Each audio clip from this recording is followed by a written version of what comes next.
Bonjour à toutes et à tous, bienvenue sur Nouvelle Classe. Aujourd'hui, on parle des paradigmes de programmation. Sur novelleclasse.com, on corrige ensemble question par question, étape par étape, le sujet 0 du bac de NSI. Donc pour voir ça, c'est sur novelleclasse.com et on est parti pour les paradigmes de programmation. Let's go! Il faut tout d'abord savoir qu'un paradigme, c'est une certaine représentation, une certaine façon de voir les choses. Et dans cette vidéo, on va voir ensemble 3 paradigmes de la programmation informatique. On a tout d'abord la vision impérative, puis la vision objet, et enfin la vision fonctionnelle.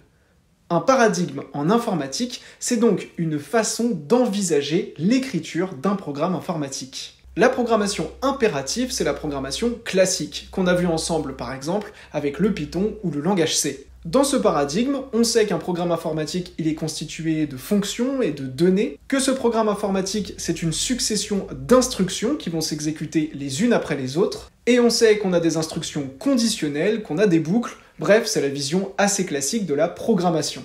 La vision objet, elle repose tout simplement sur le concept d'objet. Ce qu'on va faire dans le code, c'est qu'on va créer, on va définir des objets, qu'on appelle aussi des classes. Et ce qu'on va faire, c'est qu'on va mettre à disposition du programmeur des attributs et des méthodes pour pouvoir utiliser ces différentes classes. Alors il faut savoir que Python, il nous permet d'utiliser le paradigme objet. Pour définir une classe en Python, il suffit tout simplement d'utiliser classe. Et une fois que notre classe sera créée, elle contiendra des instructions relatives à l'objet qui vient d'être créé. Prenons un petit exemple pour bien comprendre cette vision objet. On va créer par exemple une classe meuble, et une fois que cette classe meuble sera créée, on pourra tout simplement créer des instances pour appeler cette classe. Par exemple comme ceci, table égale meuble, une table c'est un meuble, et chaise égale meuble, une chaise c'est un meuble. Mais évidemment, une table et une chaise, ce n'est pas le même meuble, chacun de ces meubles a des caractéristiques bien précises, et c'est pour ça qu'on pourra personnaliser chacune de ces instances avec des attributs. Si je veux par exemple dire que mon objet table il a une certaine couleur, je pourrais le faire comme ceci, table.couleur égale red pour définir la couleur de ma table. Ça, c'est donc la vision objet, on va créer différents objets, différentes classes, qu'on pourra ensuite réutiliser et personnaliser comme on le souhaite. Le dernier paradigme, c'est le paradigme fonctionnel. Dans ce paradigme, on va utiliser énormément de fonctions dans notre code informatique, d'où son nom fonctionnel. Le but ultime avec cette vision fonctionnelle,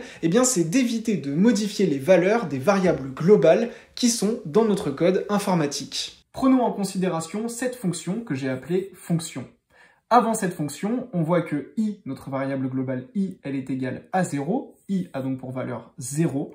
Et une fois qu'on est passé par cette fonction, on voit que i prend la valeur i plus 1. Et donc en sortie de notre fonction, i sera égal à 1. On a donc bien une modification de l'état et de la valeur de notre variable globale qui s'appelle ici petit i. Le problème de l'exemple que l'on vient de voir, c'est tout simplement qu'on se retrouve avec des variables qui n'ont plus du tout les valeurs que l'on souhaitait au départ. Le but de la vision fonctionnelle, c'est donc de créer des fonctions qui ne vont en aucun cas modifier l'état ou les valeurs des variables globales.